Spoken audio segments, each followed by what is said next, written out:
this computer and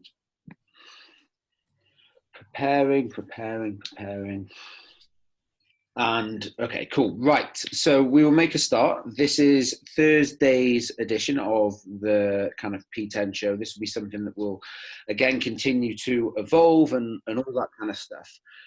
One of the things that we are going to look to do is just kind of bring a number of different themes that are going to kind of continue along the kind of the lines of health and wellness. Obviously, I spoke about nutrition in the first one, and we've got a few things around kind of, I suppose, a bit more around kind of telling some athlete stories, and we're going to talk about everything through to kind of more spirituality type of stuff, which I know some people will be interested in over the next week or so. Today, however, we are going to talk with P10 weightlifting coach Alex, and we're going to talk about all things kind of Olympic weightlifting. For those that do not know Alex runs the weightlifting club at P10. They run sessions on a Monday, Wednesday, Friday and Saturday, if I'm right. Yeah, that's correct. And then kind of leads the programming, heads up the coaching, and has some form of kind of background yourself. Well, do you want to, I tell you what, do you want to tell, because obviously we are having all your weightlifters currently joining now. Do you want to tell the guys that may not know you just a bit about your background in weightlifting and kind of where you are now? Yeah, absolutely. So I started weightlifting sort of by mistake. I was training as a boxer pretty much, near enough what you'd call full time, but without being any good. So not getting paid to do it. And I stumbled into a little bit of Olympic lifting just to kind of aid that training really. And then when I went to university, I went as a late student. So when I was about 25, I studied strength and conditioning. And the first 3 months was you had to do weightlifting 3 or 4 times a week in order to pass your first exam. So one of my first assessments was a weightlifting competition. From that point, I was just hooked, and I had a great coach. The first guy that ever coached me was Kazim Panjabi, ex-Iranian Olympian. I think he competed at Barcelona in like 90s or late 80s. And really crazy, quite unorthodox, old school weightlifting coach. But his passion came through, and I was addicted. So joined the weightlifting club, competed for the university. I have to say I was never particularly good. It wasn't like a success story for me, but it was a bit more of a passion that I thought I could probably end up being a good coach rather than being a good athlete. That's cool. Kazim actually taught me as well, albeit briefly. I remember one time I turned up at a training session, and he was talking about keeping the bar close. And I remember at the time, particularly being like 21, I had like, you turn up in your best possible training kit, and he got this block of chalk and he covered my thighs in chalk, and he was like, you brush chalk off thighs. You brush chalk off thighs. And I was like, what the hell have you just done to my tracksuit bottoms? He was a crazy guy. He was a crazy guy. So you've kind of built the club up to where it is now, and you've kind of been to a number of different kind of competitions as a coach and all that kind of stuff. And then in terms of like the process of kind of setting up, I don't necessarily not necessarily the club itself, but largely how in terms of kind of creating an engaging program that people are going to buy into. What are the kind of the first initial things that you think about in terms of trying to engage, whether it's a kind of a CrossFitters or whether it's kind of new people new to Olympic weightlifting? Yeah, I do think that's the first consideration, is that weightlifting is not a sport that people come into expecting to make a living out of. Similarly with CrossFit, it's a recreational activity, so people do want to be there and have fun. So one consideration really is, it does have to be enjoyable. You want to kind of, you want things to be hard and challenging, yes, but you don't want it to be unachievable. So I think part of it the fun element for me comes through the learning. And if people feel like they're learning a new skill, whether that's the snatch or whether it's simply the overhead squat, it's much more engaging. So I think there's for me with the programming a bigger element of maybe using variety more than would be traditional in weightlifting, because it helps the learning process and it helps keeping people engaged. So just in terms of just for some of the guys that are listening, in terms of when you talk about variety, you talk about kind of mixing things up with like different snatch variations and going from the floor, fall from blocks, hang snatches, complexes, and all that. Traditional approach would be, and to the outsider or to the CrossFitter who hasn't done a lot of weightlifting, it may look like, but they just snatch and clean and jerk every time, which we kind of do, but there's so much more variation within that. And you could do a no feet, no contact, no hook grip snatch, and that feels entirely different to a regular snatch. And that's where trying to get too fancy sometimes is a bit of a downfall, but maintaining some variation. Yeah, for sure. I mean, obviously having been part of weightlifting and stuff, you kind of, those that kind of maybe suggest that weightlifting is very kind of one-dimensional in its sense of all you do is snatch, clean, jerk, squat, and pull. It's anything but that. Anything but that. So the first thing, okay, so what we would love to talk through is kind of the development of that kind of foundation of weightlifting, particularly because a lot of the guys that we come across are largely new or just getting introduced to Olympic weightlifting. But the first thing that I'd love to talk about today is this, obviously just the context of the situation that we're in at the moment, in terms of everyone's in isolation. Most people have no limited access to barbells. If they do, it's a privilege. Everyone's going crazy because they can't go to the gym and stressing out.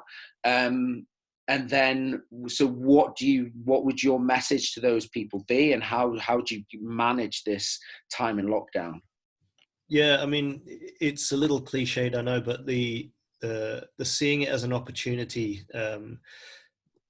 that phrase really is it for me, because while you don't have access to the heavy weights, you're probably going to be doing the stuff that you should have been doing the rest of the year and weren't. Whether it's the mobility work, whether it's the rotator cuff strength work, whether it's fixing the ankle that doesn't move as well as the other one. It might just be getting a stronger trunk and core and working on abs every day.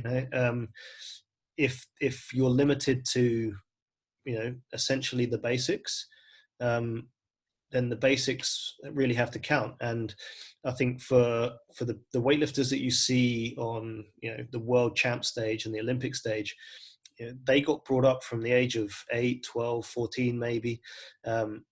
They were doing those basics day in, day out for years before you see any of the fancy stuff. Whereas we tend to come in as adults and go, okay, well, let's get a barbell. So this really is the time for that really general, and you said it in your email, that general preparation phase where you learn how to squat better, you fix your overheads positions, you make your shoulders that bit more stable, that bit stronger, stuff that doesn't require a lot of equipment, a lot of weight. Yeah, no, completely. I think like you've definitely, this idea of just, you've hit the nail on the head there. This idea of just kind of surviving this period is well, it's bullshit for lack of a better phrase. And I think CrossFit is kind of one of those things where it's really obvious because there's so many different components to CrossFit, in the sense of there's gymnastics, there's weightlifting, there's clear defined, whereas weightlifting it's not so much. But it's the sense in terms of those that are kind of engaging in the classes maybe at the moment, and kind of saying from a point of view of, well, is it too basic? It's not too basic until you can do 100 push-ups unbroken. It's not too basic until you can run 10K in 50 minutes, and you've got that kind of, until you can do 100 burpees in 4.5 minutes, and all this kind of stuff. There's lactic threshold work, there's aerobic work, there's, like I say, all gymnastic work, and you can identify that purpose. And in the transition also for me goes to weightlifting. There's plenty of opportunity to focus on plyometrics. Like, we very rarely do it. I mean, that's one of the things that for me you have to be coached through, but like, you're there and you can kind of help monitor that, and that and all that kind of stuff. There's, like I say, there's technical ability, but what you can do, and I'm particularly with all the guys that I'm working with, I'm kind of talking this as like Corona camp, in the sense of like, we don't know how long we're going to be in this, so but we are going to be really almost like go after something with an absolute purpose for as long as it lasts, and then hopefully it will kind of pay off in that sense. So you're running obviously the drills and stuff in terms of the P10 online sessions, but in terms of the stuff that you're also programming for your guys at home, what does that look like at the moment? Yeah, so the what we generally would call accessory work, but in this instance has become the main strength work. So it's things like single leg strength, addressing the balance between left and right. Things like the trunk strength endurance. So most days are finishing with some sort of circuit based around ab and core work. And then depending on, if you've only got body weight versus having a kettlebell and a band, the versatility of that still allows you quite a lot of options. So we've been doing some, like you say, plyometric work with using jumps and kind of landing practice as well, getting better at absorbing force and then producing it. The kind of the hypertrophy of the muscles that you want to come back stronger once this period is over. So we're doing a bit more high rep work on the leg training, especially on the upper body pressing, that kind of thing. Stuff that we wouldn't do otherwise because we just don't prioritize it. No, completely. I mean, it's one of those things which, like I say, the opportunity is there for all to have, and it's definitely worth kind of, like I say, investing that time and seeking that kind of guidance on that, because there's even value, and this is particularly when I used to do the weightlifting program, is that even if you can just spend some time getting fitter, then you come back into a weightlifting program and you have that idea of being able to tolerate more volume, and then thus potentially furthering your kind of quote gains within a training cycle. Yeah, I mean, you can see from just a couple of the sessions that we've had already, the guys doing stick drills, 5 or 6 exercises, 5 or 6 reps each, just with a broomstick. Their conditioning is getting better. When you do the drills right, they're pretty effective, even under no load. So, it's definitely worth their time. Yeah, for sure. And I will vouch for that, in the sense of, I can remember some sessions which did nothing but stick drills. And this was, like I say, as a national camp, and it was to say I was sweating, completely sweating. So yeah, it's something to not neglect for sure.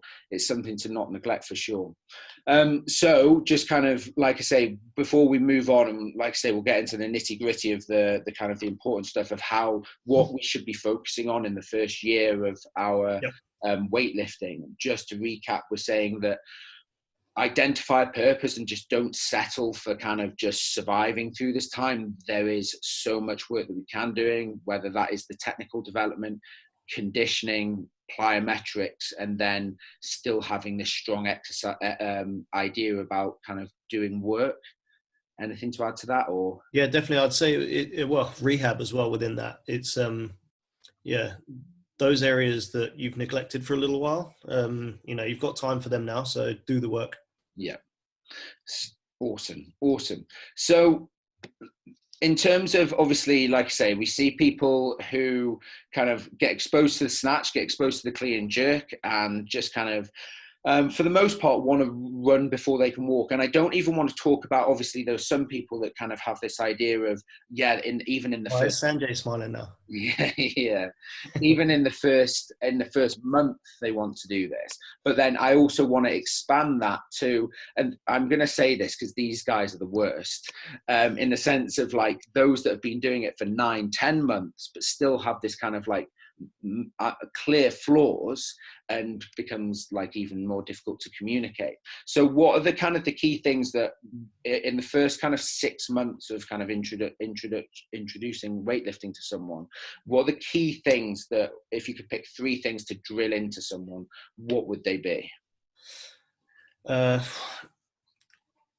like to say the basis of a good squat. Definitely. Sorry, we're just seeing some messages from JJ coming up. Everyone can see them. Everyone can see them. Okay. Didn't know JJ was joining us. Yeah. What a pleasure. Yeah, the basis of a good squat. I don't think an overhead squat is necessarily essential in the beginning. Nope. But you have to be able to squat and squat well. That doesn't even necessarily mean deep, but it's that proprioception of where your body is in time and space. You can learn to squat deep, you can improve mobility, but what is very hard is teaching somebody kind of where their joints sit, you know. So lots and lots of repetition and time under the bar is kind of key for that. I think principle wise, I would say it's not pushing yourself to a point that you know is dangerous. So I think with the crossover between CrossFit and weightlifting tends to be that someone might have a great power snatch, but then their snatch looks horrendous. And actually what they need to do is learn to catch that power snatch 2 inches lower, not 2 feet lower. And then once they get the 2 inches, then they make it 4 and 6, and and actually kind of weigh that risk reward up a little bit better. Beyond that, I don't think it needs anything special. Anyone can learn weightlifting. Not anyone can get world class strong. That takes years, but the movements themselves, they're all learnable.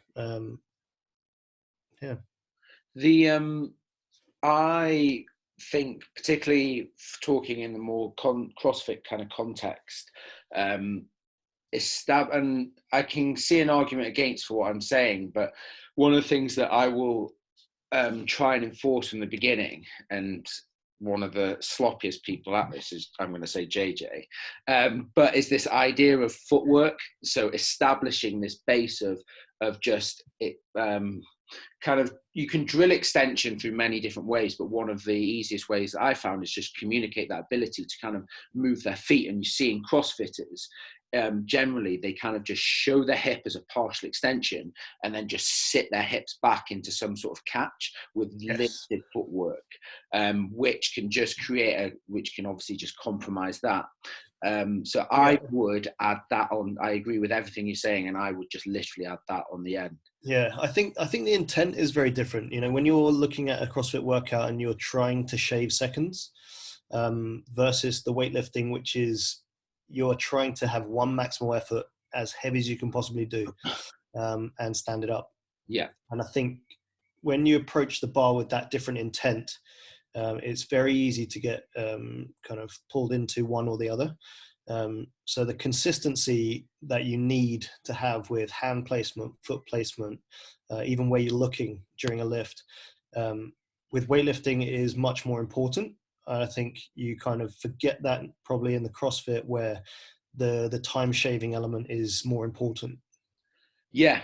And my argument always goes to the guys in the sense of efficiency always wins, and the best weightlifters move the weight in the most efficient way. Yeah. And so why should the principles kind of stay the same? Should be any different in that sense. One of the things in terms of that I would love to kind of get your thoughts on is the kind of the notion of pulls first and foremost, because particularly now that we're just kind of weightlifting is coming to the fore, we're seeing particularly a lot of influence from America coming over with all the kind of the likes of Juggernaut, and then obviously Catalyst Athletics being one of the primary ones.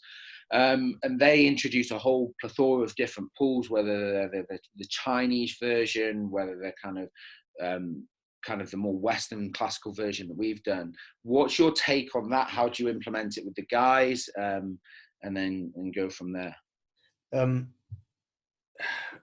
First and foremost, I think the the lifter dictates what the lift is going to look like. So you can generally look at a guy and say, okay, well, his femurs are this length, his arms are this length. If he does this, it's not an error. That's a compensation for his limb lengths. So I'm a bit more relaxed on the style of pull in terms of, do the arms bend early? Do his hips rise slightly faster? So what might look from the outside as an error, a kind of a fault, isn't always. Other people then use that as a example of how to do it, and that's the error. So really, your pull should look exactly the way you lift most successfully. And if that is with a tiny arm bend, then that may be the right thing. If it is with a very upright torso, because your legs are very short, then again, that might work for you. So I tend to kind of steer towards the size of a Western pull, much more over the bar, much more long arms, no arm bend, no rowing into the hip generally. But I do make exceptions for different body sizes and types and shapes. Yeah. I mean, just for kind of a point of reference, so a Western pull will generally be something where the arms kind of generally stay long. You're just generally trying to, if you've done snatch pulls with me before in particular, then they would generally be that kind of Western side, whereas a Chinese, you'll see you kind of have this kind of idea of arm bend at the top and kind of sinking into it, like a panda pull. Yes. Well, and you're there, feel free to YouTube those as well as kind of point of reference. What would you say to those that, excuse me, and I can think of one coach in particular who says that you shouldn't pull at all? Yeah, I think there's a big argument about the semantics of whether you are pushing with your legs or whether you are pulling. Now, if you call a deadlift a pull, then I think you have to call a snatch pull a pull, because your posterior chain is really pulling the weight from the floor. So yeah, I don't agree with that particular Welsh weightlifter in person. But yeah, for me, it's a case of, as long as the person doing the movement understands what you're trying to get out of them, I don't care if you call it a pull or a push. If you can describe it as a snatch pull, but you tell them to press the feet into the ground, really that should achieve the same thing, right? Yeah, for sure. I think one of the the main things to just kind of reiterate in terms of what you just said previously, and that everyone can kind of take away from this, is that the pull should replicate exactly. It should transfer to your classical lift, whether your clean pull, your snatch pull. It should replicate the movement what you are looking to initiate from the floor. Yeah, 100%. There are some people that kind of obviously use it as a kind of, they have this idea that it's just a power development exercise, where it's not. It's a technical development exercise, and they just end up looking like a dyspraxic chimpanzee. So it's not talking about JJ again, are you? No, so it is just making sure that it is just making sure that if you ever do a snatch pull, it just has to replicate it. And almost, and I don't know what you think about this, but almost percentages kind of go out the window, because particularly in a kind of a lifter that is within their first year, even 18 months, when they are forced to take out the idea of a catch and having to drop under the bar, the movement does change, and it does naturally change because they're becoming more focused. Yeah, absolutely. Making sure they're kind of, the balance of weight is one of them in terms of not getting pulled forward. That's a common one. And it's just making sure that, like I say, just situate the weight, situate the load that is going to serve that kind of optimal kind of drive through the legs. And that comes from making sure that the weight is evenly balanced in the right positions at the right time. And then we've got that relaxed arms and all in the way that would be accustomed to the lifter. Yeah, absolutely. The way I kind of describe it to the lifting club is that if you know your full lift isn't at where it should be given your other strength numbers, So let's say, for ease, let's say you squat 100, but you only snatch 40. Your snatch pulls on paper at 100%. That's still going to be too light. Yeah. So long as you're moving well, you could be lifting 150% of your of your actual full snatch. Whereas once your technique's really established and you're efficient relative to your strength numbers, then it's more likely that you're going to be doing pulls around the kind of 90 to 120% mark. The Mo's just put on the chat here says that can't solve around getting kind of the idea of Being when, dragged to the toes. getting dragged forward onto the toes. How would you solve that for him? Well, specifically if we're talking snatch pull, which is more common, it's often a function of an incorrect start position.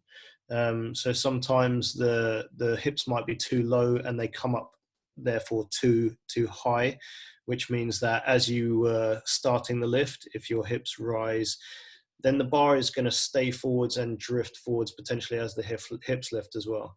So sometimes it can be fixed by just raising the hips in the start, but then keeping the chest up as we come up. Okay. Part of it can be just making sure that we're nice and set through the lats. So keeping the bar as close to us as possible.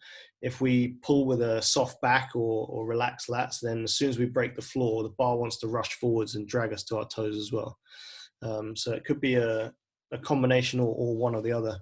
Yeah, I think particularly seeing a lot of the CrossFit guys, that's generally the one of the main things, in the sense that they can have quite a nice set position, but then once the kind of we preach around kind of leading with the chest in quite a good position, but when the knees start to track back, that you don't close that gap. Yes. Like you say, which comes, and that's exactly what Alex is talking about in terms of using the lats to keep that bar close to you. And so almost by the time the bar comes to the knee, it's just making sure that bar has come back onto your knees, as opposed to just, because if it just followed the line from the foot, you just go straight up and you just create more and more distance between you and the bar. Yeah, this is something I've been trying to work with a couple of the weightlifters on. I won't name their names, Maxime, but the idea that the bar off the floor should come back towards you to your hip. Okay, rather than what everyone thinks is a straight bar path, which is vertical, it should actually sweep back towards your hip. And another common error is people trying to get their hip to go to the bar, and that's why you see that crash forwards. So if you change how you think about it, sometimes that's enough to fix it. Yeah, for sure. Like, the bar comes to you, you don't go to the bar. It's the best thing I was ever told. Awesome. So like I say, in terms of the pulls, it's just making sure that it reinforces exactly, it's a technical drill. Yes, we're looking to kind of have that idea of rate of force development and develop that confidence through the pull. However, at the same time, it has to replicate. It's there to work on that perfect distribution of weight, and just ensuring that happens is probably one of the most important things you can do. Yeah. So one of the kind of the more also common things is that we've kind of alluded to right at the beginning, was this idea of kind of not being able to overhead squat. How much obviously I agree with everything you said, which I wouldn't worry too much about that, but how much should you worry about it, and how much time should you spend in terms of addressing that versus kind of factoring it into a program? Yeah, for me, like every weightlifting session starts with some form of drills to improve the overhead squat, whether that's with a band or a stick. Working on somebody's thoracic mobility, you'll have seen, and my guys are so bored of it, I imagine, the movement sequence called the yoga plex, which we start every session with.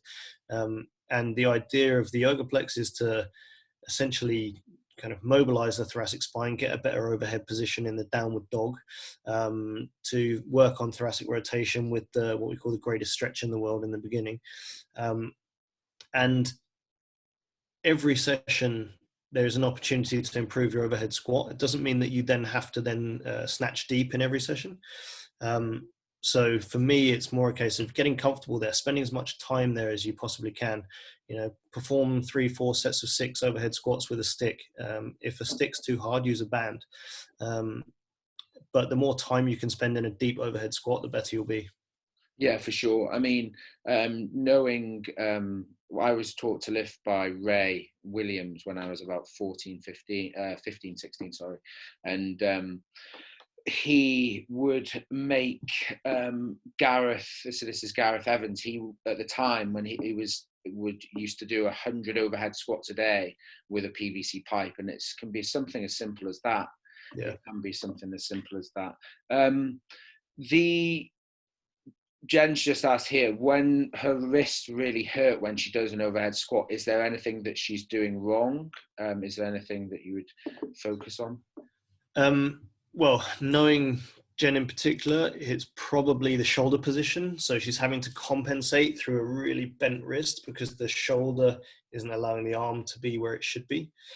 So if you think when you're in that overhead squat, the arm should be slightly behind the ear. Whereas if you're very tight and you don't have good thoracic mobility, the arm's going to be forwards. And if that's forwards, you're going to have to compensate backwards with a bent wrist, much more bent than is kind of advisable. So to hold a bar straight, it has to be cocked back a little bit, but we're looking for a sort of 45-degree angle, not kind of fully there and open hand. So it's possibly that. There we go, Jen. In terms of then, over what time frame then would, and I know there's a point where there's no real right answer to this, but at what time frame would you say if someone came in with kind of decent enough ankle mobility but really struggled with overhead squat, how long should people expect to kind of spend on an overhead squat in terms of before the expectation became land in that full squat position, would you say? Yeah, it's a good question. In terms of timeframes, I think if you're training regularly, I think sort of 3 to 6 months is probably not unreasonable. I think if you are taking every opportunity that you have to sit in an overhead squat, I think. But if you're only weightlifting, once a week, you're looking at a year and longer. But with a weightlifting club where you're training 3-4 days a week and doing overhead squats in every session, I think that would be 3 to 6 months. Yeah, that's the main thing, is a sense of there does have to be a certain element of patience, because I know a lot of the guys that will watch this or listen to this will have that kind of problem with their overhead squat. And it's the main thing is that, like, you do have to have that element of patience, but actually it's not for that long in the context of things, 3 months. But it has to be kind of relentless in the way that you go about it, and kind of if you persist with that. Okay, cool. In terms of then building onto that, we see, I've just seen the questions come through, I will get to them.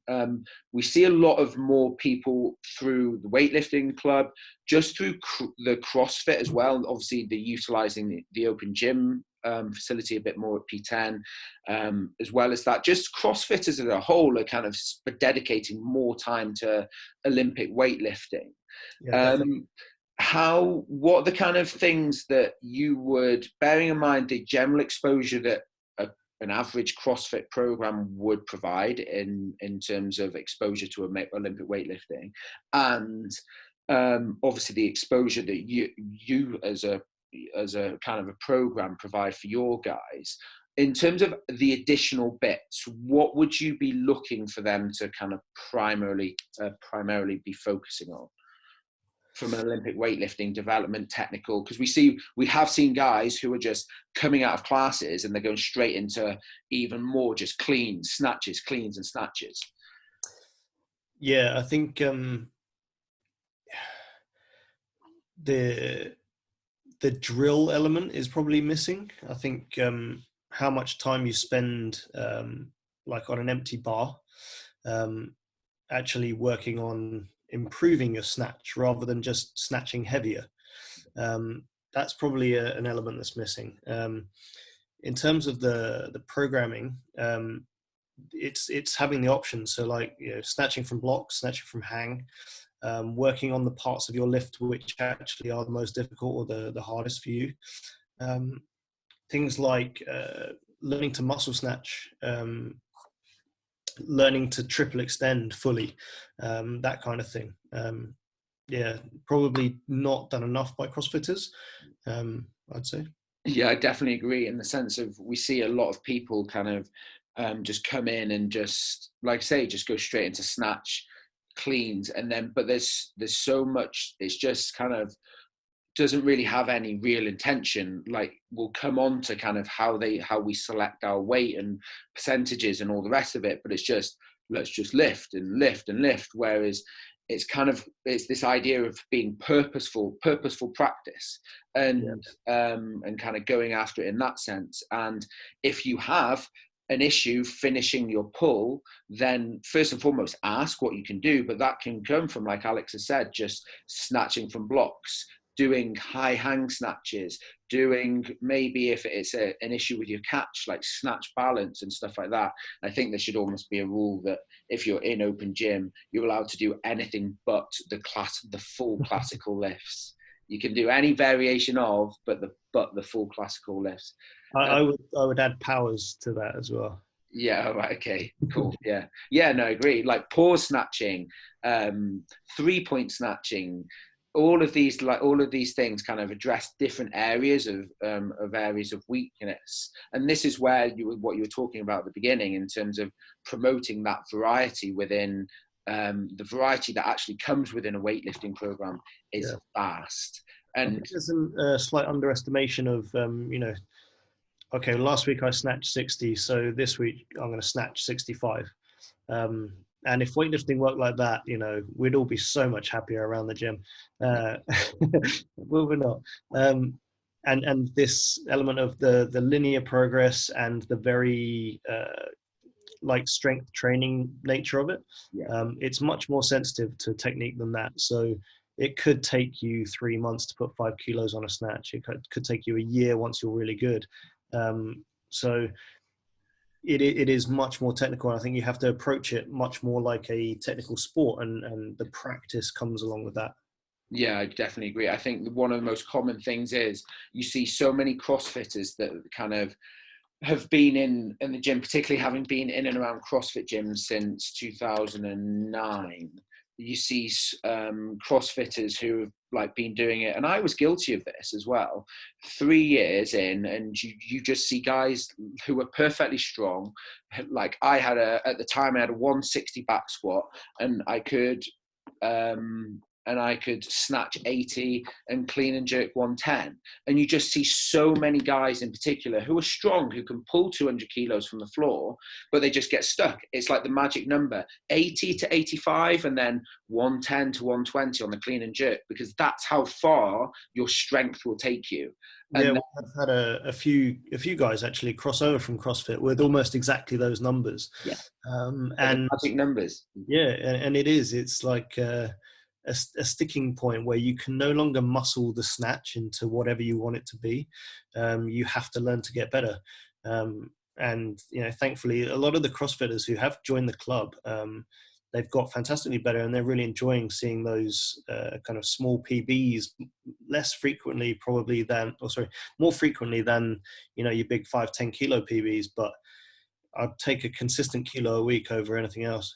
Yeah, for sure. And there's something to be said, particularly because I'll hold my hand up. Like, I can remember being 2013, maybe just before that. And I had to do exactly the same. And I spent a whole summer snatching 40 kilos, despite snatching 80 kilos. And there's also something really refreshing about just virtuosity and just doing it well. And like, when you're like, holy shit, like that was good. And it's kind of, there's something really rewarding about that as well. So yeah, it's kind of that idea of viewing it as a kind of a technical sport. And that's the foundation in which we approach our kind of extracurricular work. that our extracurricular work, that should be the kind of the primary focus. Yeah, There are a couple of questions here. Any yeah. particular tweaks to the setup and movement in the snatch for people with longer femurs? So Sanjay's used longer legs, but I'll just say longer femurs in particular because that's quite common. Yeah, absolutely. A small turnout, so adjusting the feet in your start position can help.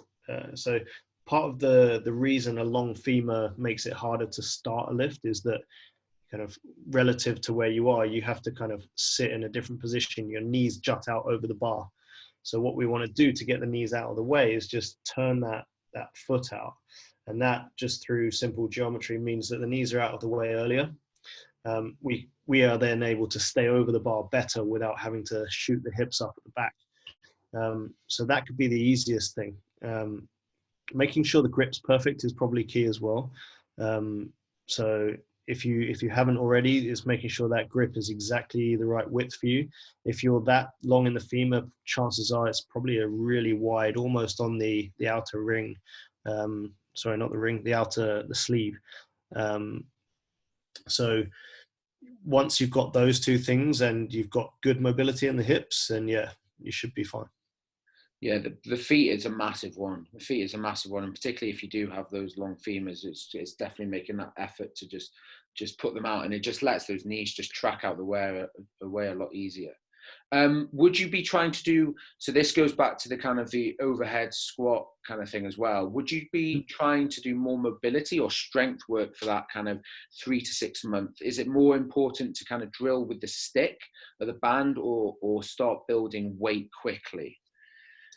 I would suggest that you don't want to load a dysfunctional pattern. So by that, I mean, if your overhead squat is not great and therefore probably not safe for all the joints concerned, adding load to that's not the best idea.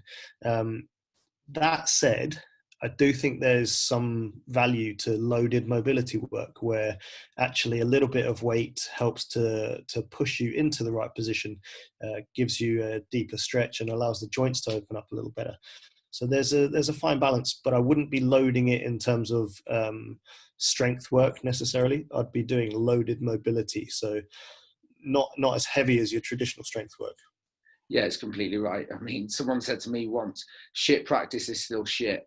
So it's a kind of a bit, it's a bit of both really. It's a bit. But if you move terribly with a stick, you can't expect to move fantastic with a bar. So it's the intention and the quality of the practice with the stick that matters. Isn't so JJ's then asked, talking about the magic numbers, isn't that due to a requirement to squat more than 2 times a week and complete a repeated and dedicated squat strength cycle? So in terms of hitting those magic numbers, is that because people don't squat enough? Why they can't get above them? I would say no, in the sense of my experience. I've had, and this was females, but I've had like one girl clean and jerk 105 off a 105 front squat, and these kind of things. So it can be done. I work an efficient snatch ratio is around 60 to 65% of back squat. So if you're back squatting 160, theoretically, if you're efficient and good at the snatch, you should be snatching over 100, which therefore means you probably should be practicing snatch more frequently than twice a week. So I think it is dependent on, yes, what your programming looks like. And that's what Callum was saying, is that actually if a CrossFitter is limited to an 80 kilo snatch but has a back squat of 160, should you be prioritizing the back squat still, or would you make more progress by doing more snatch work? Yeah, for sure. And that's the thing, in the sense that there's some really like, I'm assuming you're referencing the Russian data, the kind of the Russian model, in terms of they've got a fantastic model in the sense of your snatch should be 60% of your back squat. It should be this of your front squat. Your clean and jerk should be this of your front squat and all the rest of it. Yeah. It I gives stole them from Greg Everett, who stole them from the Russians, but yeah. yeah. And so yeah, it's a great reference point, and it can kind of guide you to where you need to focus your training, in the sense of what should you be doing. And if, like I say, if your snatch is less than if less than, say, 60% of your back squat, then, like I say, Alex is right from a point of view of, well, actually, maybe I just need to spend more time snatching and kind of, okay, pinpointing where are the weaknesses, look at the technical side of it. Because again, it's a skill, it's a gross motor pattern. So we need to kind of hone that in. And it's not just a case of overload, but it's a case of practice in that sense. Yeah. How, going back to some of the things that we were talking about in terms of just the additional work that people are doing in the gym, how, like I say, how would you kind of prescribe for additional bits in terms of them to kind of manage the work done as such? So obviously, would you do it off just how you feel, or how would you kind of manage that? Yeah, so this is, we refer to it as auto-regulation, and the kind of going by feel, and if you feel good, you push it that day, and if you don't, you back off. And there's some value in that, I think, but you have to really be honest with yourself and know yourself pretty well. And you have to look at the cycle as well. If you say, yeah, I feel great today, but tomorrow is supposed to be a massive training day, I'm not going to push it today. So there's a little bit of kind of the planning element and looking ahead anyway. I think personally that most technique work should be done in the sort of 65 to 75% range, if it isn't part of your regular program, especially. So I would go as high as 80% for some weightlifters, but if you're adding stuff to CrossFit already, then I would say you don't need to be drilling the 85, 90% weights. You're not going to get as much out of that, and you're just adding fatigue on top of it. So you're likely to actually regress rather than progress. What would you thinking, this is just something, so in terms of kind of, like, say, a lot of what we spoke about, particularly in the beginning, around training in this period of isolation, and we spoke about kind of being purposeful in the way that we went about things, how would you what would your kind of advice be in terms of how to manage that kind of extracurricular work in terms of identifying a purpose, from a point of view of where would you place your emphasis first, from a point of maybe pull, if we were to rate them for pull, strength, accessory will come into that, and then obviously kind of catch, how would you kind of prioritize those in that sense?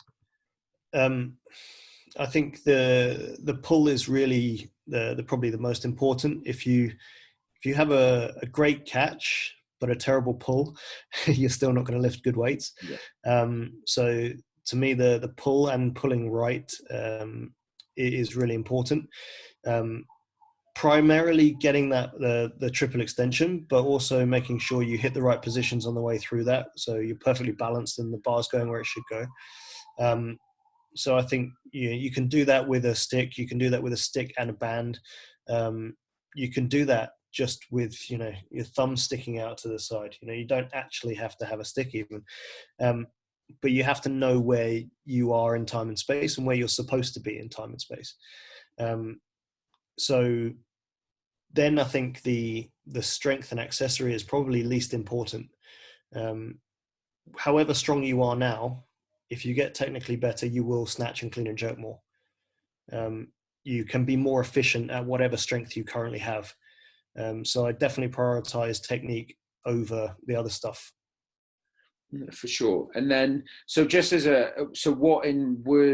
so in terms of what would that look like then, in terms of additional, particularly I'm thinking in the notion of the CrossFitters, if I was to kind of, because what I will say as well, there's this strong element of, like, I want to feel worked as well, which is somewhat, and like, I mean, we can get into a discussion around kind of like the accumulation of volume and the reality of what they're actually lifting and all the rest of it.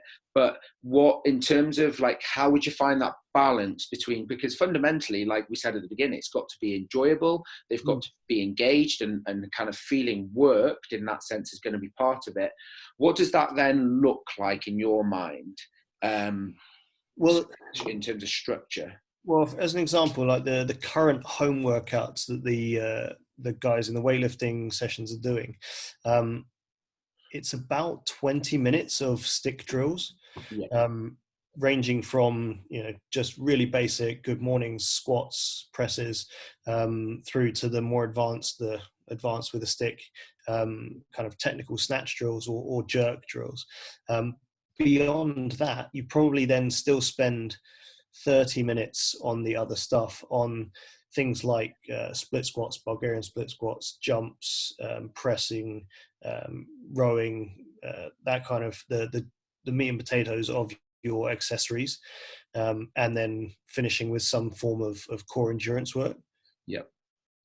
The and like I say, like we've said, in terms of the guys who kind of come onto from the CrossFit, that it's just kind of looking at those kind of breaking down those drilled lifts, even just with a barbell, those pause lifts and all the rest of it. How frequent would you be expecting a CrossFitter to, in particular, to add Olympic weightlifting into their kind of extra work?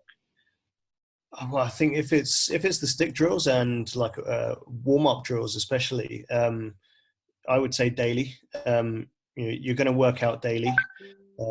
It's unlikely that any of you guys watching this haven't worked out every day since you've been on lockdown. So why not spend 10 minutes of that session, like just doing a few more specific drills for the things you want to get better at? For sure. The Tatiana's asked, any advice on the snatch for people whose elbows hyperextend? Yes. Don't let them. I was going to say, just don't do it. Just don't do it. Yeah, it's particularly where it looks worse than it is for a hypermobile person. So when they catch the snatch, it looks like their arm's about to snap in half. And I've only ever seen it happen a couple of times on national competitions. Probably if you're hypermobile, you're going to get away with it anyway, because you don't have that strength in the ligament there to get damaged. So chances are you would just miss the lift out the back. But it's knowing what lift you can fight for and what lift you shouldn't fight for. So you should be able to feel that, okay, that's in a position I can save it, that's in a position I can't. And that comes with a bit of learning, but also just being pretty honest with yourself about, dropping your ego a little. Yeah, for sure. Just focus on getting that timing right, and like I say, just knowing what you can lose and what you can save is the main one. And then two of the same questions. Can you join in the weightlifting home sessions if you are a CrossFitter? Yes, you can. Yes, you can. Do Absolutely. you want to remind them when the times are? Yeah, right now, guys, they are 1:30 Monday, Wednesday, Friday, and then 11 a.m. on Saturday. Cool. And I suppose, is there anything else that, in terms of kind of resources that people can, whether that's YouTube, whether that's podcasts, whether that's a book, whether that's an article, is there anything that you would kind of recommend to kind of point the guys in the direction of during this time, or even just lifters to go watch them, this is how they do it? Yeah, it depends how deep down the rabbit hole you want to go. I would say you could just watch Hook Grip and All Things Gym on Instagram and social media. They've got loads of stuff on YouTube as well. And if you just want to watch top world-class lifters lift heavy weights, then that's the place to do it. If you want to actually learn a bit more, I would say Catalyst Athletic is one of the best resources out there. Yeah, Weightlifting House, British guys, got a podcast. Sinclair Debate, Gareth and Ramsey, but they're pretty nerdy weightlifter. You have to kind of know the ins and outs of the federations a little bit, and all the weightlifters that they're talking about and stuff. So um, I would say they're not for the recreational user. I would definitely, like I say, yeah, I definitely echo the kind of the notion of hook grip and all things gym. I mean, what they do really well is kind of they slow a lot of the lifts down, and you can really see when we talk about kind of the way that we maybe transfer the bar from the knee into the hip, and we sit back onto those heels and into that kind of power position or that high hang position. You see it in action. And so yeah, I definitely recommend those. Just if you have got questions, put them in now, because we're kind of in the last 5 minutes or so. Sanjay has asked, seen a few different views on internal versus external rotation of the shoulder and the snatch. Quite confusing. What would you say? It can be if you think about it too hard. Yeah. So essentially, in the setup of the snatch or the catch of the snatch, you kind of want a neutral shoulder. To be fully internally rotated would be here, and to be fully externally rotated would be there. And we don't want either of those extremes. So we kind of want to be internally rotated in the start, but then still depressed and retracted a little bit. So when we reach the top of the pool, we are in a neutral position overhead. If we fully externally rotate at that point, then there's a danger that our elbow bends.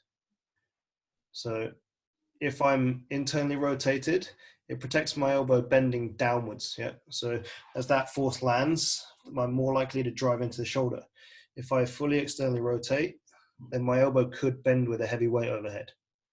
So halfway between the two, you have a nice stable position. So for me, it's not one or the other. It's just moderation. Yeah. And that's crap on internet debates. So I never say it. Yes, it is. Like, to be as black and white as particularly I've seen like just in terms of the way that Zach Talander kind of puts his stuff across. It's very like this, whereas it's no good or bad, just context. I see people in the weightlifting class lifting really heavy. Is it more strength or technique as a percentage? In terms of the work that you do in terms of the way the program is structured, how much is weighted towards technique development? How much is weighted towards strength development? Depends on the day of the week. So I tend to run a 4-day cycle. So hopefully everybody comes to all 4 sessions across the week. But that is normally as part of a larger block. So we don't always go heavy, but towards the end of a cycle where we are ramping up either to maxing out or to a competition, then they will get progressively heavier as a percentage of their max. So what you see might look like they're always going heavy, but actually most of the work occurs around 75 to 85%, even on the strength work, and then the rep ranges will dictate how hard that work is. It's rare we actually push to 100%. It might happen once in every 8 weeks, maybe once in 6 weeks at most for most people. There are some beginners who tend to be making more progress all the time. So people who are able to hit 100% week in, week out and keep that moving up. But they tend to be the newer guys rather than the ones lifting the biggest weights right now. The main thing that I would kind of add to that is the sense of just, and this is what we don't really do enough as CrossFitters, and it is quite it's really difficult to do within a kind of a CrossFit structure, but something that you can certainly apply to maybe some of the extracurricular work is just, I suppose, what we would know as kind of progressive overload. in the sense of, but that can come in many different forms. One of the things that we don't have a kind of, we don't really take any consideration of is the kind of the total volume that you might lift, say in an exercise. So say if 1 week you are doing 5 sets of 5 squats at say 100 kilos, you lift 5 reps at 100 kilos in 1 set. So that's 500 kilos, times that by 5, you've done 2,500 kilos within a set. Now for you to just cause an adaptation, you can just take that from 1 week to the next and just go 2,500 kilos for 1 week, and then look to just do 2,750 kilos in the next week and that comes from 7 sets of 5 or whatever. And just being mindful of that. It doesn't always, like, having some consideration of progressing your weight and your training in other ways other than just adding more weight can be equally as effective in that sense, and just having some consideration of that can help auto-regulate your training in a much more efficient way that's going to allow you to still make, because obviously the higher the weight, the more compromise you may have on your technique. Would you agree with that, disagree with that? Or Yeah, no, I definitely agree with that. I think and that's one of the ways we look for progress as well, is using complexes. So, you know, someone's clean and jerk might be 100 kilos. A way of progressing that is to make them do a clean jerk. So they haven't actually gone any heavier, but they are now doing a double clean with that weight. Therefore, they are better. They are stronger than they were. But I don't have to constantly put more weight on the bar and risk beating them up a bit more, or risk having them fail. So there's something to be said for just allowing a bit of success along the way as well. Yeah, I think some of the coaches that particularly that I would work with, they used to talk about this sweet spot, and then would really kind of find that sweet spot in a good weight that would kind of be taxing enough but move really well, and just used to hammer it and build volume on that weight before they would progress up. And I think particularly that arguably has more transferability. Well, it certainly has its application in weightlifting as a sport, but then particularly has its application in CrossFit for all you CrossFitters that are lifting it.